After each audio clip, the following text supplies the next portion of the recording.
Hi friends, welcome to Kishore kitchen. இன்றைக்கி நம்ம கிச்சனில் பார்த்தீங்கன்னா காரப்பணியாரம் ஒன்று ரெடி பண்ண போகிறோம். பச்சரிசி ஒரு உலக்கு, புழுங்கலரிசி ஒரு உலக்கு, உலக்கு உளுந்து, 2 ஸ்பூன் வெந்தயம் எல்லாத்தையும் மிக்ஸ் பண்ணி நல்லா கழுவி 4 மணி நேரம் 5 மணி நேரம் ஊற வச்சு எடுத்துக்கலாம். அரிசி நல்லா 5 மணி நேரம் ஊறிச்சு. இப்போ பார்த்தீங்கன்னா இதே மாதிரி குறைன்னு அரைச்சி எடுத்துக்கலாம். இதை கொஞ்சம் உப்பு போட்டு கரைச்சி வச்சுக்கலாம். மாவு 5 மணி நேரம் புளிக்கட்டும். அது பிறகு நம்ம காரப்பணியாரம் செய்யலாம். இப்போ காரப்பணியாரத்துக்கு நான் மாவு ரெடி பண்ணி வச்சிட்டேன்.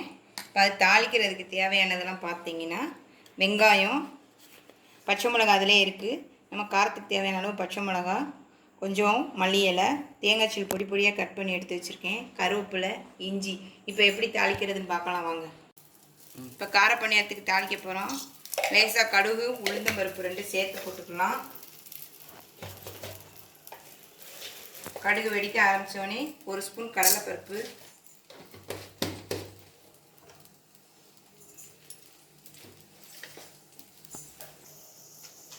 கடலைப்பருப்பு நல்லா பொரிஞ்சு வந்துருச்சு. கடுகும் வெடிச்சாச்சு.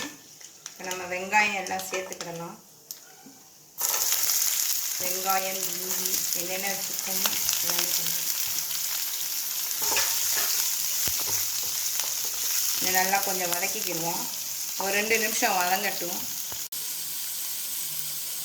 இப்போ பணியாரத்துக்கு தேவையான அளவு உப்பு சேர்த்துக்கலாம்.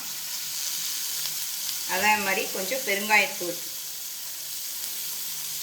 அப்போ தான் நல்லா வாசமாக இருக்கும்.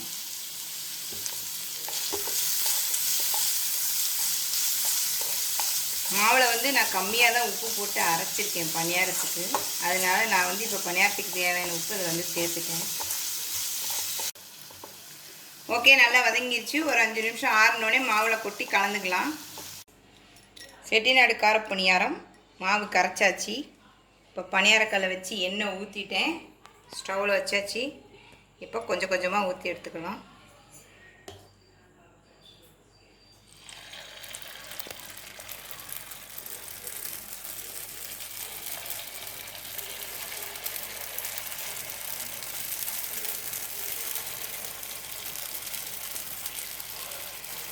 நிறைய ஊற்றினோம்னா நம்ம பெரட்டி போட முடியாது. அதனால் நம்ம முக்கால் கூடிய அளவுக்கு ஊற்றிக்கலாம். ஓகே, வேகட்டும், வெயிட் பண்ணுவோம். ஒரு பக்கம் வெந்துருச்சு. இப்போ திருப்பி போட்டுக்கலாம்.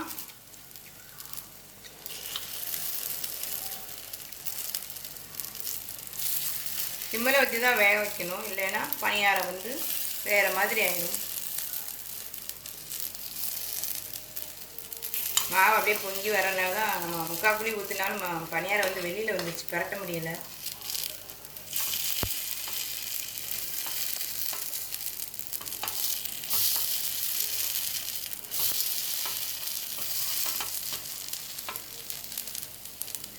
ஓகே, வேகட்டும். திருப்பி போட்டுக்கோமா, வேகட்டும். ஒரு 2 நிமிஷம் வெயிட் பண்ணி எடுப்போம். நீங்களும் இதே மாதிரி ட்ரை பண்ணி பார்த்துட்டு கமெண்ட்ஸில் எப்படி வந்துச்சுன்னு சொல்லுங்கள். வீடியோ பிடிச்சிருந்தால் லைக் பண்ணுங்கள், ஷேர் பண்ணுங்கள், மறக்காமல் சப்ஸ்கிரைப் பண்ணிடுங்க. Thank you friends.